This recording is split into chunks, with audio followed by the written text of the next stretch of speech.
নিগ্রহ অবিলম্বে বন্ধ হোক। ডক্টরসদের প্রাক্কালে রাজ্যের প্রশাসনের কাছে এমনই আর্জি রাখলেন প্রতিবাদী চিকিৎসকরা। যাদের হাতে শাসন ক্ষমতা আছে, যারা রাজনৈতিকভাবে যারা সেখানে যাদের জোর বেশি, তারা কিন্তু এই সমস্ত ঘটনাগুলির সঙ্গে জড়িয়ে যাচ্ছেন। এটা হচ্ছে এই অবস্থায় একটা আরো ভয়ঙ্কর দিক। আমরা সামগ্রিকভাবে এই বিষয়টাকে প্রতিবাদ জানাচ্ছি এবং প্রশাসনের কাছে আমরা আবেদন জানাচ্ছি যে চিকিৎসক নিগ্রহ অবিলম্বে বন্ধ হোক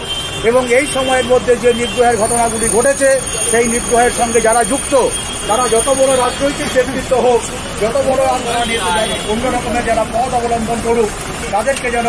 আইনের আওতায় আনা হয়। এবং আমরা বারবার বলছি যে এই যে পুলিশ যে সমস্ত কেসগুলি এই প্রসঙ্গে দেয়, অনেক ক্ষেত্রে সেটা হচ্ছে যথেষ্ট যে কেস দেওয়ার প্রয়োজন সেই ধারায় কেসগুলি লঘু করা হয় না। অথচ আমরা জানি যে পশ্চিমবঙ্গের মেডিকেয়ার অ্যাক্ট 2009 এটা একটা আছে, যেখানে হচ্ছে যে হাসপাতাল এবং এই সমস্ত সম্পত্তি যারা ভাঙচুর করেন, যারা নিগ্রহ করেন, তাদেরকে সেই জামিন অযোগ্য ধারায় তাদের বিরুদ্ধে কেস শুরু করা উচিত। এবং আমরা দাবি করছি যারা এই সমস্ত ঘটনার সঙ্গে যুক্ত, তাদেরকে অবিলম্বে এই সমস্ত জামিন অযোগ্য ধারায় তাদের বিরুদ্ধে কেস রুজু করা হোক, তাদেরকে অবিলম্বে গ্রেপ্তার করা হোক এবং হাসপাতালগুলিতে পরিষেবার যাতে উপযুক্ত একটা পরিবেশ থাকে এবং সেই সঙ্গে আমরা পরিকাঠামোটাকে সেইভাবে করানোর দাবি জানাচ্ছি, যাতে মানুষ সন্তুষ্ট থাকে এবং কোথাও সবসময় আমরা রোগী এবং সাধারণ মানুষের সঙ্গে চিকিৎসকদের যাতে একটা সুসম্পর্ক বজায় থাকে, যেটা হচ্ছে পরিষেবা দেওয়ার একটা আদর্শ বিষয়, এটা যাতে থাকে। এই জন্যে আজকে আমাদের এই পথে দাঁড়িয়ে এই কথাগুলি আপনাদের সবাইকে বলা। এই চিকিৎসকরা 29শে জুন কলকাতায় মৌলালী যুবক কেন্দ্রের সামনে প্রতিবাদে সামিল হয়েছিলেন রায়গঞ্জ মেডিকেল কলেজের সাম্প্রতিক চিকিৎসক নিগ্রহের বিরুদ্ধে। চিকিৎসকদের বিভিন্ন সংগঠনের যৌথ মঞ্চ জয়েন্ট প্ল্যাটফর্ম অব ডক্টরসের আহ্বানে এই কর্মসূচি নেওয়া হয়েছিল। অনেকগুলি আন্দোলন করেছিলাম, কারণ তখন বেশ কয়েকটি পরপর এরকম ঘটনা ঘটছিল এবং এই অতি সাম্প্রতিককালের মধ্যে আরো বেশ কয়েকটি ঘটনা আমাদেরকে বিশেষ রকম ভাবাচ্ছে যে হাসপাতালের উপরে যে সমস্ত হামলাগুলি হচ্ছে, চিকিৎসকদের উপরে যে নিগ্রহগুলি হচ্ছে, এই নিগ্রহের বিরুদ্ধে জনসাধারণকে সচেতন করাটা এবং তাদেরকে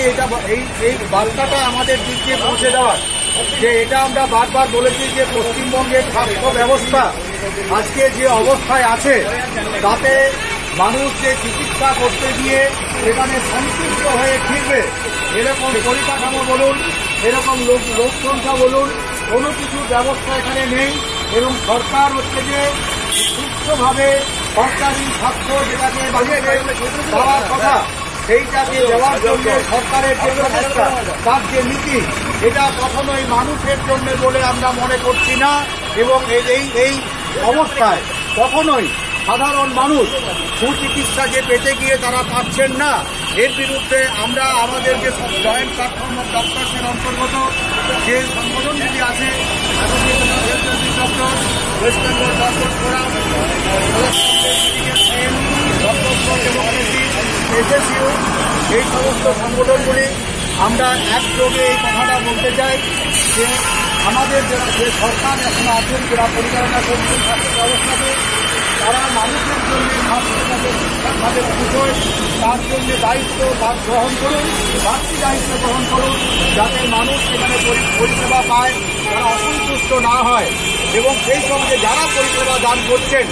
তাদের নিরাপত্তাকেও সব রকমভাবে সুনিশ্চিত করার প্রয়োজন আছে। এবং যদি পরিষেবার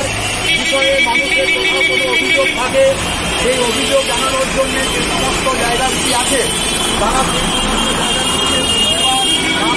সমস্ত জায়গাগুলিতে কিন্তু চিকিৎসক বা স্বাস্থ্যকর্মীদের উপর তাদেরকে নিগ্রহ করা, তাদের গায়ে হাত তোলা, এতে কিন্তু পরিষেবা যে ভালো হবে এরকম তো আশা নেই। বরঞ্চ যারা এখন পর্যন্ত আপনারা দেখবেন যে এতে সবচেয়ে বেশি আক্রান্ত হচ্ছে জুনিয়র ডাক্তাররা, যারা আগামী দিনের আমাদের রাজ্যের দেশের স্বাস্থ্য পরিষেবার ভার যাদের মধ্যে থাকবে, তারা যদি প্রথম থেকেই এইরকম একটি ঘটনার সম্মুখীন হয়, তারা যথেষ্ট হতাশ হবেন এবং ভবিষ্যতে মানুষের সঙ্গে তাদের যে সম্পর্কটা, এটা নিশ্চয়ই একটা ভালো সম্পর্কের জায়গায় থাকবে না। সরকারি চিকিৎসকদের সংগঠন association of health service doctors West বেঙ্গলের তরফে 30 জুন রাজ্য পুলিশের ডিজিকে দেওয়া চিঠিতে দাবি জানানো হয়েছে চিকিৎসক নিগ্রহের ঘটনায় অভিযুক্তদের বিরুদ্ধে অবিলম্বে মেডিকেয়ার 2009 আইন প্রয়োগ করা হোক। এই ধরনের ঘটনায় যাতে এই আইনের প্রয়োগ নিশ্চিত করা হয় তার জন্য আর্জিও জানানো হয়েছে এই চিঠিতে।